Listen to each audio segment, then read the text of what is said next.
Der Sohn meines Bruders war bei einem Familientreffen betrunken und sagte vor allen, ich sei nur die traurige Tante, die Liebe mit Geld kauft. Alle lachten, sogar seine Mutter. Ich ging einfach. Jeder einzelne Blick, jedes Kichern fühlte sich an wie eine Ohrfeige. Ich schrie nicht, weinte nicht, warf kein Glas und machte keinen Abgang wie in einem billigen Drama. Ich stand still, während derselbe Neffe, dessen Miete, Studiengebühren und Lebensmittel ich bezahlt hatte, mich öffentlich erniedrigte. Niemand wirkte schockiert, eher erleichtert, als wäre endlich ausgesprochen worden, was sie alle dachten. Ich verließ den Ort, bevor ich etwas tat, das ich bereuen würde. Auf der Heimfahrt ließ mich ein Gedanke nicht los, wie Rauch in meinem Kopf. Beiß nicht die Hand, die dich füttert. Ich hätte sofort abschneiden können. Aber ich wollte keine schnelle, grelle Rache, sondern etwas Ruhiges, Lehrreiches. Wenn er mich vor allen bloßstellen wollte, sollte er lernen, wer eigentlich die Kontrolle hatte. Was alle vergessen hatten. Chases schicke Wohnung nahe dem Campus, mit Klimaanlage und Fitnessraum, lief rechtlich auf meinen Namen. Ich hatte sie gefunden, die Kaution gezahlt und alles organisiert. Seine Eltern hatten keinen Finger gerührt. Noch am selben Abend, während sie wahrscheinlich über Reste lachten und darüber witzelten, dass Tante Stella endlich gebrochen sei, telefonierte ich mit dem Vermieter. Ich bot eine zusätzliche Monatsmiete und eine Neuvermietungsgebühr an, damit die Wohnung innerhalb einer Woche geräumt werden konnte.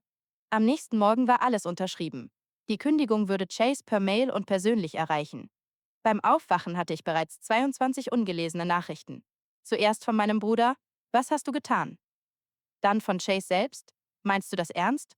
Gefolgt von einem verpassten Anruf meiner Mutter. Ich antwortete nicht. Die Panik begann richtig.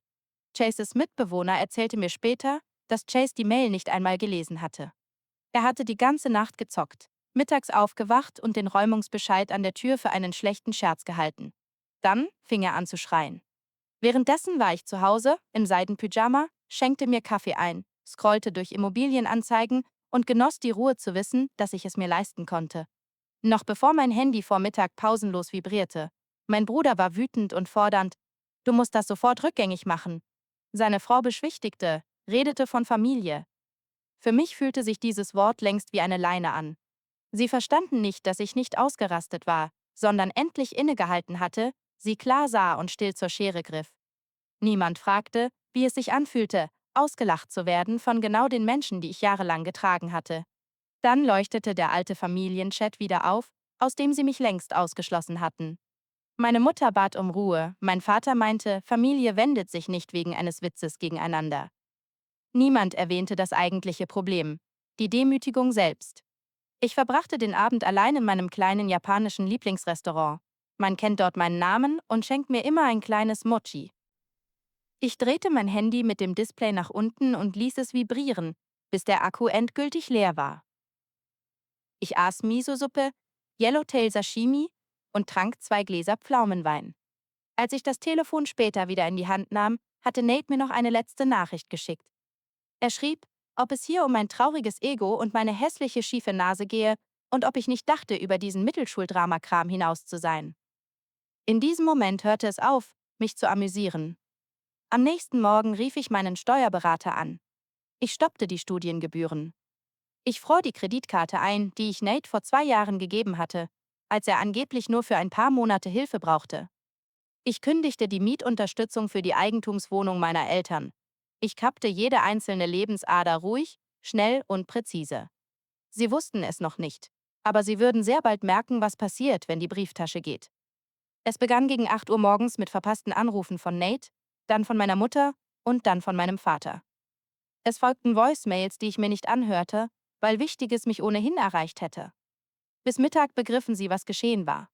Nate wollte die Karte für Benzin und Lebensmittel benutzen, und sie wurde abgelehnt.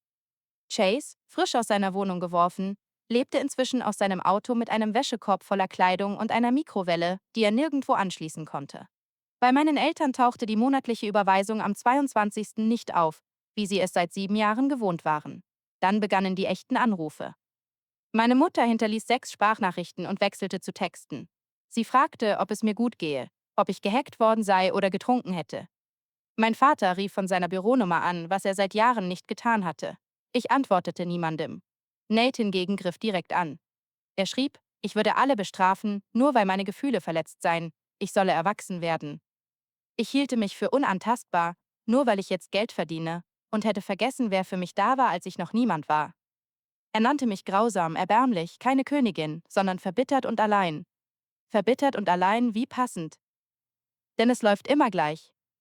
Zuerst Dankbarkeit, dann Anspruchsdenken, dann Stille. Und in dem Moment, in dem man aufhört zu geben, wird man zum Bösewicht. Dabei war ich nicht grausam. Ich war chirurgisch. Sie hatten jahrelang von mir gelebt, leise und selbstverständlich. Ohne Dank, aber mit besseren Kleidern, besserer Schule für Chase, reparierten Häusern, bezahlten Zahnarztrechnungen und Urlauben, die plötzlich möglich waren. Kaum hörte ich auf, die unsichtbare Wohltäterin zu sein, brach alles innerhalb eines Tages zusammen. Am deutlichsten zeigte sich das in Chases Nachricht. Ein weißes Fähnchen im Nebel. Er schrieb, es tue ihm leid, er sei betrunken gewesen, es sei nur ein Witz gewesen und ob wir das bitte regeln könnten. Ich sah die Nachricht an und blockierte seine Nummer. Gegen Ende der Woche schrieb Kayla mir eine lange Facebook-Nachricht von einem Burner-Account, weil auch sie blockiert war.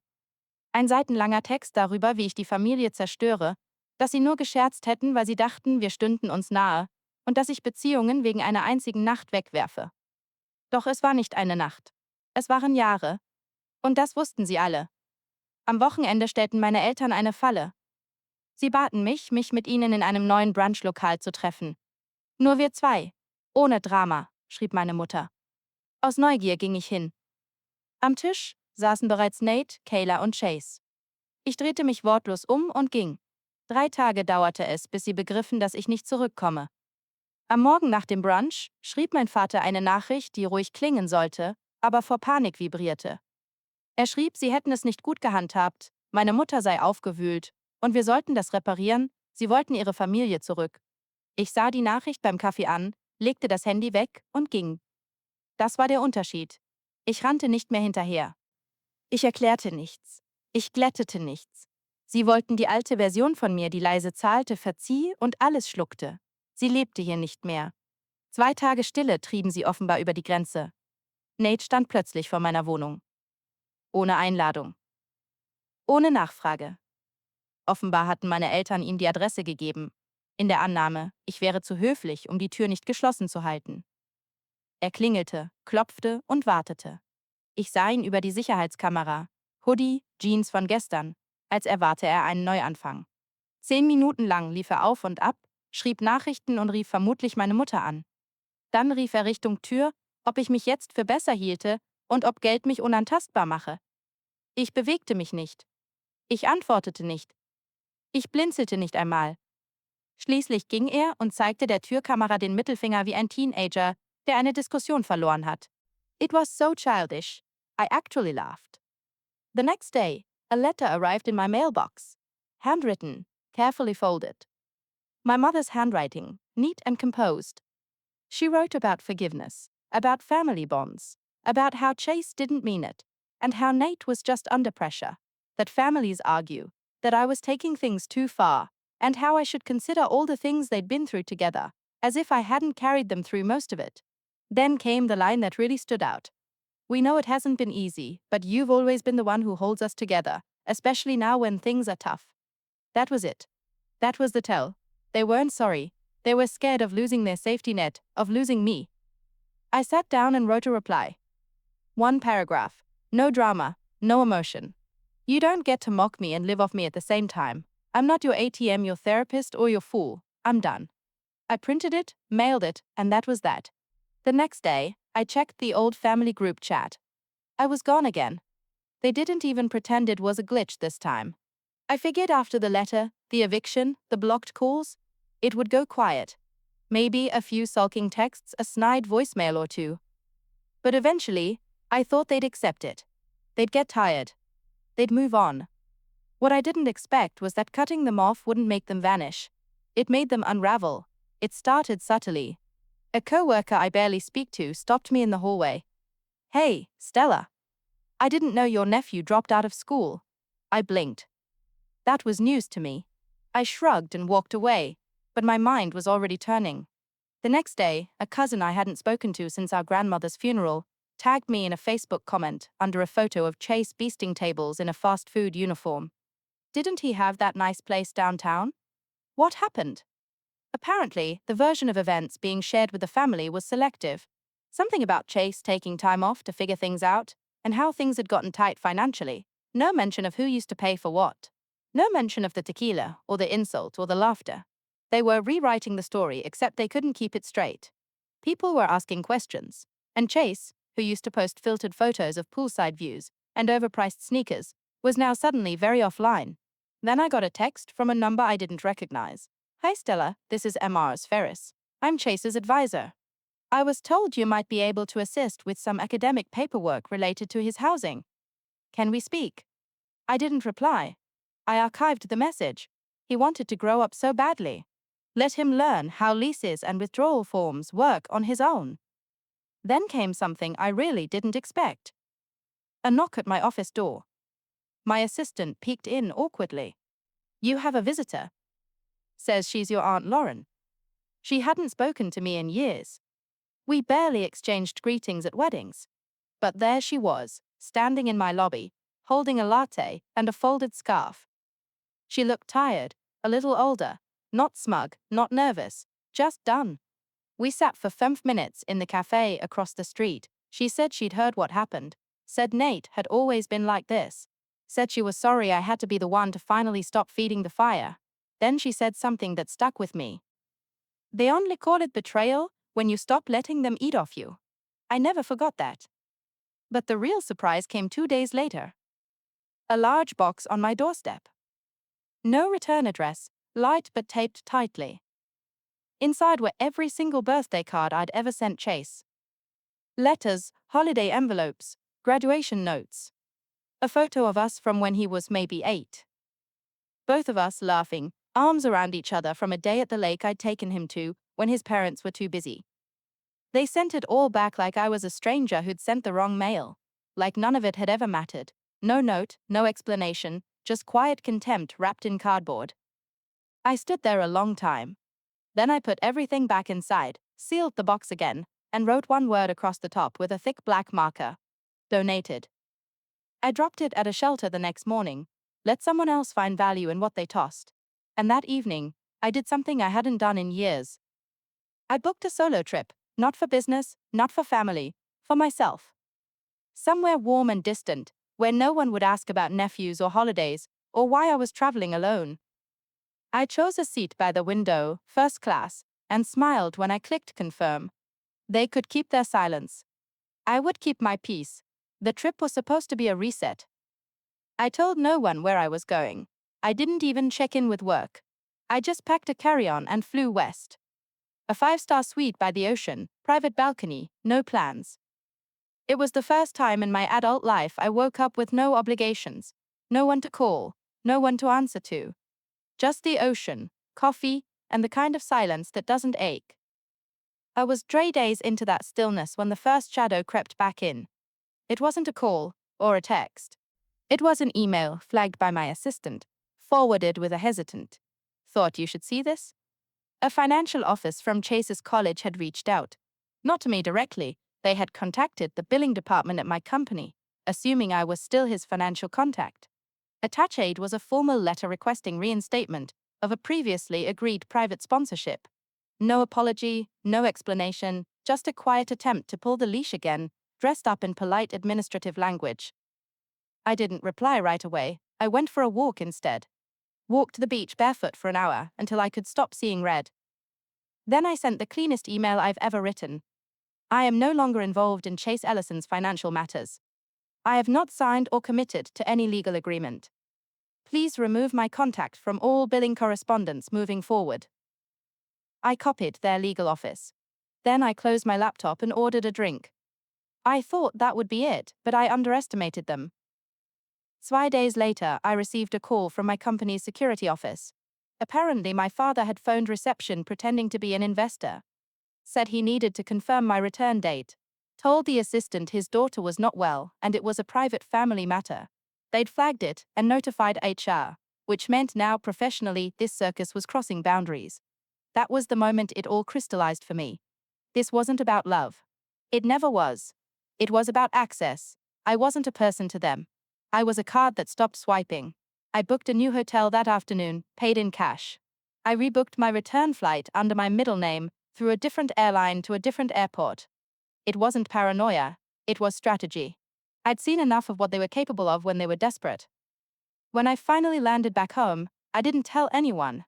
I had my phone off, my shades drawn, and for the first time in years, my apartment felt like it belonged to me, not a temporary charging station between family emergencies. I poured a glass of wine and started cleaning house digitally.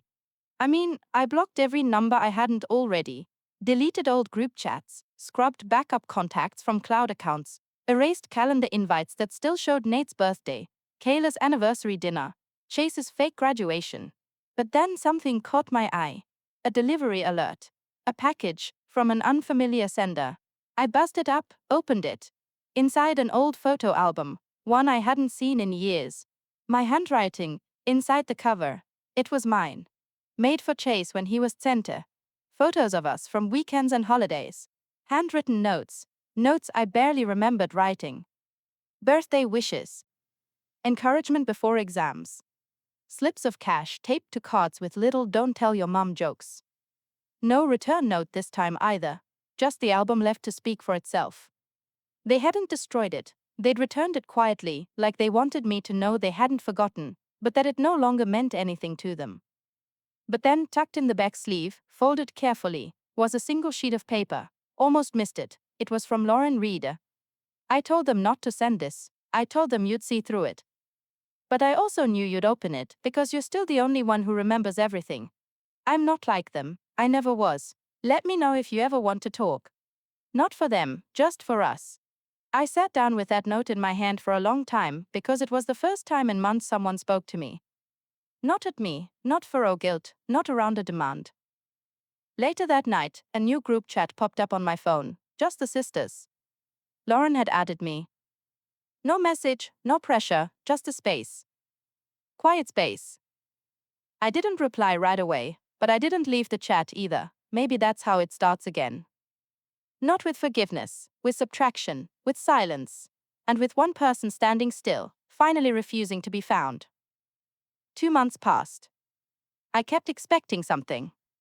A card, a letter, another strange attempt at manipulation disguised as sentimentality. But there was nothing. No more calls from HR, no surprise visitors. It was as if they finally realized I wasn't bluffing. In those 2 months, I breathed differently.